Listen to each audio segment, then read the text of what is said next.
নমস্কাৰ আজি ইউটিউবত আজি মই পাৰ্ট 3 ভিডিঅ'টো লৈ আহি আছোঁ এই ভিডিঅ'টোত আপোনাৰ ইম্পৰ্টেণ্ট কুৱেশ্যনবিলাক থাকিব প্ৰিভিয়াছ ইয়াৰ কুৱেশ্যন যোনবিলাক মই বাছি আনিছোঁ আপোনাৰ আমাৰ কম্পিটিটিভ এক্সামৰ যোনবিলাক অসম গভৰ্ণমেণ্টৰ প্ৰিভিয়াছ ইয়াৰ কুৱেশ্যন পেপাৰৰ পৰা বা বেলেগ ষ্টেটৰ যোনবিলাক কুৱেশ্যন পেপাৰ SSC পেটাৰ্ণত যোনবিলাক কুৱেশ্যন পেপাৰ কাটে আৰু নহ'লে যোনবিলাক আছাম UP বা বিহাৰ পুলিচৰ যোনবিলাক কুৱেশ্যন পেপাৰ তাৰ পৰা এই কুৱেশ্যনবিলাক লৈ আনিছোঁ আপোনালোকে এনেকুৱা কুৱেশ্যনবিলাক কৰিলে আপোনাৰ সুবিধা হ'ব যাতে আহিবলগীয়া যোনবিলাক অসম গভৰ্ণমেণ্টৰ কনষ্টেবল এক্সাম বা আপোনাৰ SI এক্সামৰ কাৰণে এনেকুৱা পেপাৰবিলাকে আহে কিয়নো যেতিয়া আমি এটা ষ্ট্ৰেটেজি এটা কৰোঁ পঢ়িবলৈ কেনেকৈ বনায় তেতিয়া কনচেপ্টটো শিকাৰ পিছত আমি কি কৰোঁ প্ৰিভিয়াছ ইয়াৰ কুৱেশ্যনবিলাক কৰোঁ আৰু এই প্ৰিভিয়াছ ইয়াৰ ইম্পৰ্টেণ্ট কুৱেশ্যনবিলাক কৰোঁ যাতে কমনলি যোনবিলাক কুৱেশ্যন আহি আছে আৰু ইয়াৰ লগত আজি মই কুৱেশ্যন 10টা লৈ আনিছোঁ 10টা 12টামান আছে কিন্তু এই 10টা 12টা কৰিলে আপোনাৰ কমচে কম 30-40টামান MCQ মই কভাৰ কৰিম কাৰণ ইয়াৰ লগতে ৰিলেটেড বেলেগ কুৱেশ্যন আহিব ঠিক আছে বেছি দেৰি নকৰি ভিডিঅ'টো আৰম্ভ কৰোঁ আৰু আপোনালোকেও যদি ভিডিঅ'টো ভাল পাইছে লাইক কৰিব ছাবস্ক্ৰাইব কৰি ল'ব আমাৰ চেনেলটো যাতে নটিফিকেশ্যন পাই থাকে নটিফিকেশ্যন মানে ভিডিঅ'বিলাক অহাৰ নটিফিকেশ্যন পাই থাকিব আৰু আপোনালোকৰ ফ্ৰেণ্ডৰ মাজত যোনবিলাকে সহায় হ'ব বুলি ভাবিছোঁ তেওঁলোকক শ্বেয়াৰ কৰিব যাতে ভিডিঅ'টো পায় তেওঁলোকেও উপকৃত হ'ব পাৰে ঠিক আছে এতিয়া প্ৰথম কুৱেশ্যনটো আহিছে the first newspaper in India was প্ৰথমখন নিউজ পেপাৰ ভাৰতত কি আছিলে এই কুৱেশ্যনটো বহুতবাৰ আহিছে সেইটো হৈছে Bengal Gazette Hindustan Time Pioneer Sambad Kaumudi ঠিক আছে সম্বাদ কৌমুদি আৰু এইখন মানে কি হৈছিলে আমাৰ যেতিয়া স্বাধীনতা আৰম্ভ হৈছিলে তেতিয়া নিউজ পেপাৰবিলাকৰ ভূমিকা বহুত আছিলে কাৰণ তেওঁলোকে তাৰ নিউজ পেপাৰবিলাকৰ থ্ৰুদিয়ে তেওঁলোকৰ সংগ্ৰামবিলাক চলাই গৈছিলে আমাৰ এৱাৰনেছ প্ৰগ্ৰেমটো দিছিলে মানে সজাগতা তুলিছিলে আপোনাৰ ৰিভল্টবিলাকৰ ওপৰত আমাৰ ৰিভলিউচনাৰী যোনবিলাক স্বাধীনতা সংগ্ৰামী আছিলে মহাত্মা গান্ধীকে ধৰি লওক লালা লাজপত ৰায় বাল গংগাধৰ তিলক এনি বেছাণ্ট ঠিক আছে তেওঁলোকে কি কৰিছিলে বাতৰি কাগজৰ থ্ৰুদি এৱাৰনেছ দিছিলে মানে আপোনাৰ স্বাধীনতাৰ সেইটো কাৰণে ইম্পৰ্টেণ্ট হয় কুৱেশ্যনটো এইটো কুৱেশ্যনটো এনচাৰটো কি হ'ব বেংগল গেজেট ঠিক আছে তো ছেকেণ্ড কুৱেশ্যনটো যাওঁ ছেকেণ্ড কুৱেশ্যনটো হৈছে the Rammohan Roy the title Raja who give the Rammohan Roy the title Raja Raja উপাধিটো ৰাজা ৰামমোহন ৰয় বুলি কয় ন ৰামমোহন ৰয় বুলিতো নকয় ৰাজা ৰামমোহন ৰয় বুলি কয় এই ৰাজা উপাধিটো কোনে দিছিলে কুৱেশ্যনবিলাক আহে এই আপোনাৰ এই টাইটেলবিলাক কোনে দিছিলে মহাত্মা টাইটেলটো কোনে দিছিলে নেতাজী টাইটেলটো কোনে দিছিলে সেইবিলাক আপোনালোকে চাই যাব সেইবিলাক কুৱেশ্যনবিলাক আহি থকা দেখা যায় এই কুৱেশ্যনটো বহুতবাৰ আহিছে দেখিছে UP উত্তৰ প্ৰদেশত আহিছে মধ্যপ্ৰদেশত আহিছে ঠিক তেনেদৰে এই কুৱেশ্যনবিলাক ক'ৰ পৰা আহিছে সেইবিলাক মই তাৰ পৰা তুলি লৈ পেলাই আমাৰ অসম গভৰ্ণমেণ্টত আপুনি যদি প্ৰিভিয়াছ ইয়াৰ কুৱেশ্যন কৰে এনেকুৱা কুৱেশ্যনবিলাক দেখিব এই কুৱেশ্যনটোও দেখিব ঠিক আছে এতিয়া এইটো হৈছে আকবৰটো এতিয়া কথাটো হ'ল আকবৰটো কোন হয়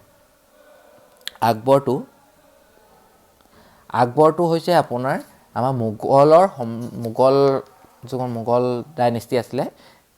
মোগল সাম্ৰাজ্য আছিলে মোগল সাম্ৰাজ্যৰ লাষ্ট ৰুলাৰ বুলি কয় এই কুৱেশ্যনটো আহিব আকবৰটো কোন আছিলে বা মোগল সাম্ৰাজ্যৰ লাষ্ট ৰুলাৰ কোন আছিলে বুলি কয় সেইটো হৈছিলে আকবৰটো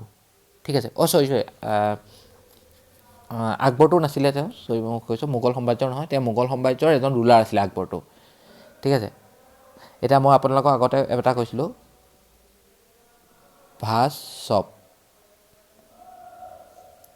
ঠিক আছে এইটো ভাস্ব মানে বাবৰ হুমায়ুন আকবৰ জাহাংগীৰ শ্বাহজাহান ঔৰংজেব আৰু বাহাদুৰ শ্বাহ 2 এতিয়া বাহাদুৰ শ্বাহ 2ৱে লাষ্ট ৰুলাৰ আছিলে মোগল সাম্ৰাজ্যৰ আকবৰটো কি আছিলে আকবৰটো এজন মোগল সাম্ৰাজ্যৰে মাজৰ আছিলে তেওঁ ইমান ইম্পৰ্টেণ্ট নহয় তেওঁ কি কৰিছিলে ৰাজা ৰামমোহন ৰয়ক ৰাজা উপাধিটো দিছিলে ঠিক আছে এতিয়া ৰাজা ৰামমোহন ৰয় যদি আপোনালোকৰ কথা এটা কওঁ এই ৰাজা ৰামমোহন ৰয় তেওঁ কি আছিলে তেওঁ এজন সংগ্ৰামী আছিলে ঠিক আছে তেওঁ আমাৰ ভাৰতৰ হৈ পেলাই মানে ব্ৰিটিছৰ হেৰিত সংগ্ৰাম মানে ব্ৰিটিছৰ আমাৰ ইণ্ডিয়ান ৰিভলিউশ্যনত বহুত ডাঙৰ ভূমিকা লৈছিলে ঠিক আছে এতিয়া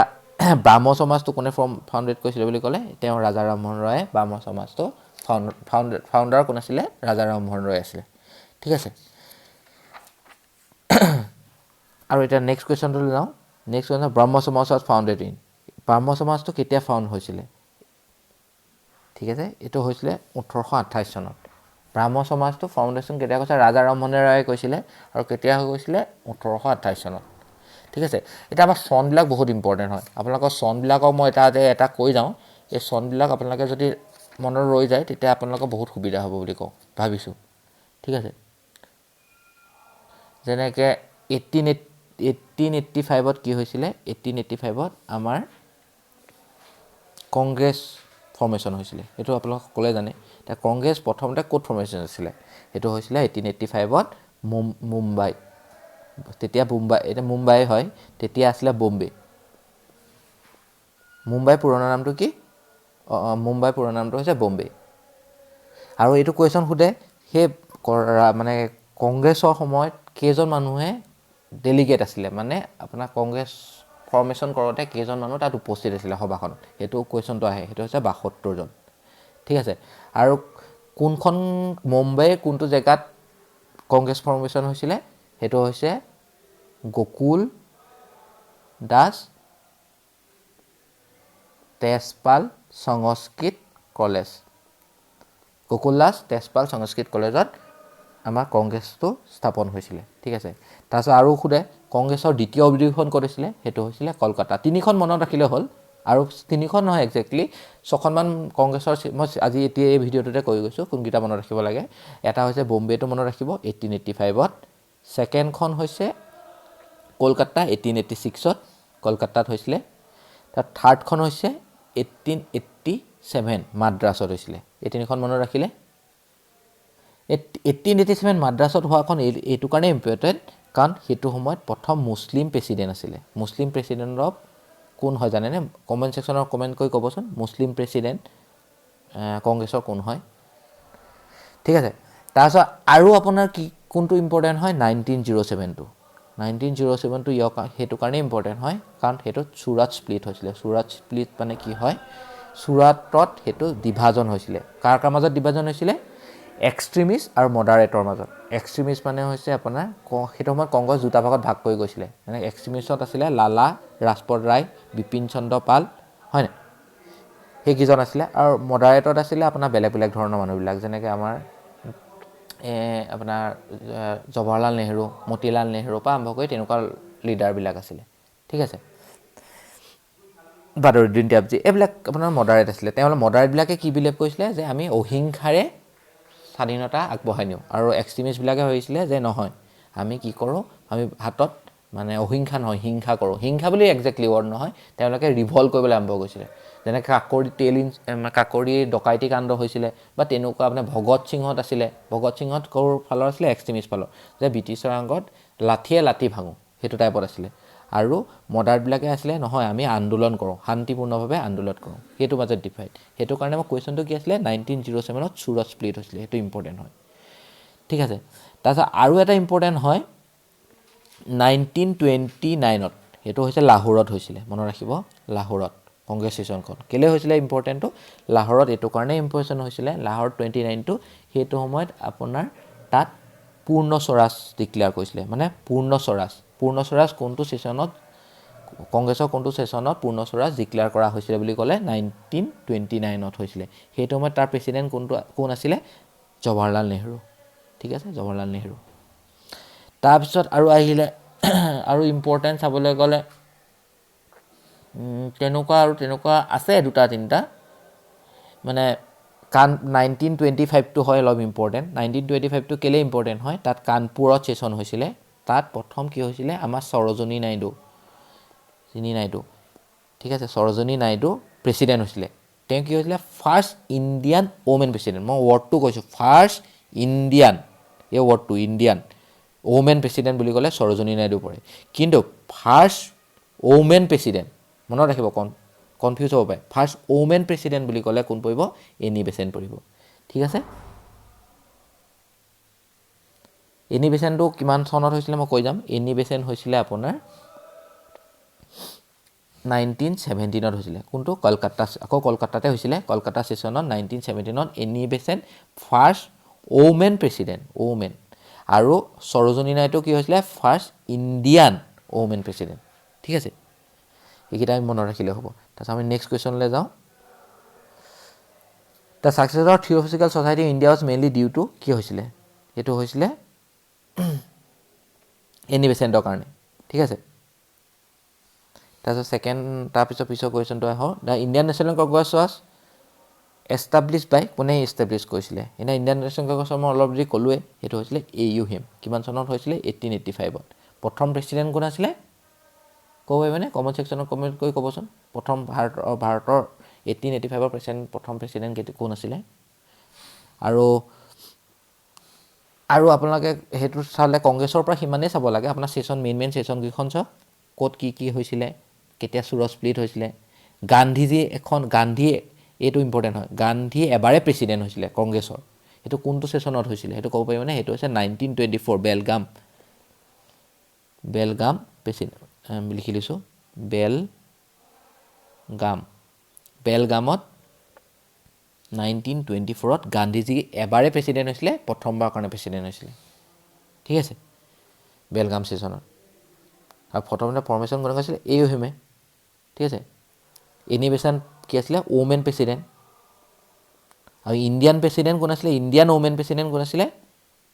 সৰোজিনী নাইডু তাৰপিছত আৰু ক'বলৈ গ'লে কি আহিব প্ৰথম মুছলিম প্ৰেচিডেণ্ট কোন আছিলে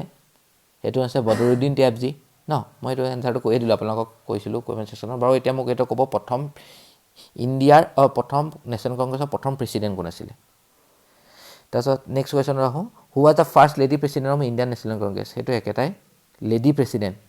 president of Indian national Congress এইটো কোন হ'ব সৰোজিনী নাইডু হ'ব নি নহয় কাৰণ ইয়াতো ইণ্ডিয়ান বুলি দিয়া নাই ন ফাৰ্ষ্ট লেডি বুলি কৈছে লেডি হ'ব এনি বেচেণ্ট ঠিক আছে তাৰপিছত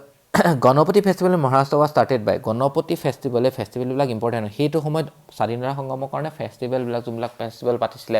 বা বিৰচা মুণ্ডা বুলি এজন আছে তেওঁ কি কৰিছিলে বিৰচা মুণ্ডাই তেওঁ ৰিভল্টবিলাক কৈছিলে আপোনাৰ সান্থাল ৰিভল্ট হৈছিলে মুণ্ডা ৰিভলিউশ্যন হৈছিলে সেই ৰিভলিউশ্যনবিলাক অলপ পঢ়িব মানে ইমান ইম্পৰ্টেণ্ট নহয় কিন্তু মানে কেতিয়াবা কুৱেশ্যন তাৰ পৰা সুধি দিয়ে এতিয়া গণপতি ফেষ্টিভেল মহাৰাষ্ট্ৰত যিবিলাক কুৱেশ্যন হয় PPSCৰ কুৱেশ্যন হয় তেওঁ কৈছিলে BG তিলক বাল গংগাধৰ তিলক কি আছিলে এক্সট্ৰিমিষ্ট আছিলে ঠিক আছে তাৰপিছত আহিলে আপোনাৰ next কুৱেশ্যনটো who give the Inqilab জিন্দাবাদটো কোনে দিছিলে এই মানে ইনকলাব জিন্দাবাদ শ্লোগানটো কোনে দিছিলে সেইটো দেখিছেনে PPSCৰ কুৱেশ্যন হয় আমাৰ অসমতো আহিছে সেইটো হৈছে ভগত সিঙে ইনকলাব জিন্দাবাদটো শ্লোগানটো দিছিলে ঠিক আছে Gadar party was formation Gadar পাৰ্টিটো ফৰ্মেশ্যন কি কৈছে গদ্দাৰ পাৰ্টিটো হৈছে এক্সট্ৰিমিষ্টে ফৰ্মেশ্যন কৰিছিলে আৰু এই গদ্দাৰ পাৰ্টিটো ইণ্ডিয়াত ফৰ্মেশ্যন কৰা নাছিলে ক'ত ফৰ্মেশ্যন কৰিছিলে ইংলেণ্ডত ফৰ্মেশ্যন কৰিছিলে ঠিক আছে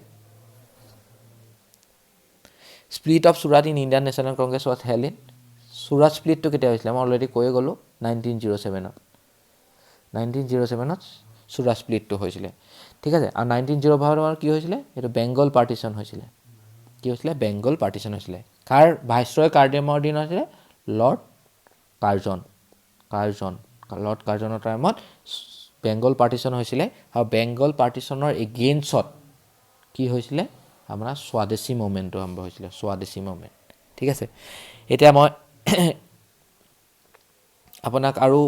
ইয়াৰ পৰা আপোনাৰ কি ইম্পৰ্টেণ্ট হয় দুজনে আৰু অলপ পইণ্ট কৰি গৈছোঁ যেনে গভৰ্ণৰ জেনেৰেলবিলাক বহুত ইম্পৰ্টেণ্ট হয় গভৰ্ণৰ জেনেৰেল ব্ৰিটিছৰ যেনেকৈ প্ৰথম গভৰ্ণৰ জেনেৰেল কোন আছিলে ৱাৰেন হেষ্টিন আছিলে ন ঠিক আছে কিন্তু গভৰ্ণৰ অফ বেংগল বুলি ক'লে কোন গভৰ্ণৰ জেনেৰেল এই কুৱেশ্যনটো বহুত আহিছে আপোনালোকে চাব PPSCৰ কুৱেশ্যনত গভৰ্ণৰ জেনেৰেল বুলি যদি কওঁ সেইটো হৈছে ৱাৰেন হেষ্টিং লিখি ল'ব হা আৰু গভৰ্ণৰ অফ বেংগল বুলি ক'লে কোন আহিব ৰবাৰ্ট ক্লাইভ আহিলে তাৰপিছত গভৰ্ণৰ জেনেৰেল অফ বেংগল বুলি ক'লে ৱাৰেন হেষ্টিং বা last governor general of Bengal বুলি ক'লে ৱাৰেন হেষ্টিং ঠিক আছে তাৰপিছত আৰু গভৰ্ণৰ জেনেৰেলবিলাক বহুত ইম্পৰ্টেণ্ট হয় যেনেকৈ গভৰ্ণৰ জেনেৰেল অফ ইণ্ডিয়া বুলি ক'লে কোন হয় সেইটো কৈছে নহয় গভৰ্ণৰ কনফিউজ হ'ব আকৌ চাই ল'ব গভৰ্ণৰ জেনেৰেল অফ ইণ্ডিয়া বুলি যদি কয় তেতিয়া হ'ব লৰ্ড উইলিয়াম বেণ্টিক হৈছে governor general of India general of India বুলি ক'লে উইলিয়াম বেণ্টিক কিমান চনত হৈছিলে 1833 মানত হৈছিলে ঠিক আছে তাৰপিছত ইম্পৰ্টেণ্ট মানে গভৰ্ণৰ জেনেৰেলবিলাকৰ কথা মনত ৰাখিব যেনেকৈ ডেলহাউচি হৈছিলে ডেলহাউচিজন কিয় ইম্পৰ্টেণ্ট তেওঁ ডক্টৰেন লেবছটো ইণ্ট্ৰডিউচ কৰিছিলে ঠিক আছে তেওঁ কি কৰিছিলে সেইটো তেওঁৰ টাইমতে কি হৈছিলে এডুকেশ্যন ফৰ্মেশ্যনবিলাক আহিছিলে উড ডেছপাছটো আহিছিলে বা আপোনাৰ ৰেলৱে লাইনটো আহিছিলে পাব্লিক ইলেক্ট্ৰিক টেলিগ্ৰাফটো আহিছিলে সেইটো সময়ত ঠিক আছে বা গ্ৰেণ্ড টাং ৰোড ডেভেলপ কৰিছিলে ৰোড ডেভেলপ মানে আমাৰ যে PWD আছে সেই PWD ডিপাৰ্টমেণ্টটো তেওঁ এষ্টাব্লিছ কৰিছিলে ঠিক আছে সেইবিলাক ইম্পৰ্টেণ্ট হয় বা লৰ্ড ৰিপনো ইম্পৰ্টেণ্ট হয় লৰ্ড ৰিপনটো কেলৈ হয় বাৰু তেওঁ লৰ্ড ৰিপনটো ইম্পৰ্টেণ্ট হয় ভাৰ্নিকুলাৰ প্ৰেছ এক কেতিয়া আহিছিলে প্ৰেছ এক ভাৰ্নিকুলাৰ প্ৰেছ আহিছিলে লৰ্ড ৰিপনৰ টাইমত ঠিক আছে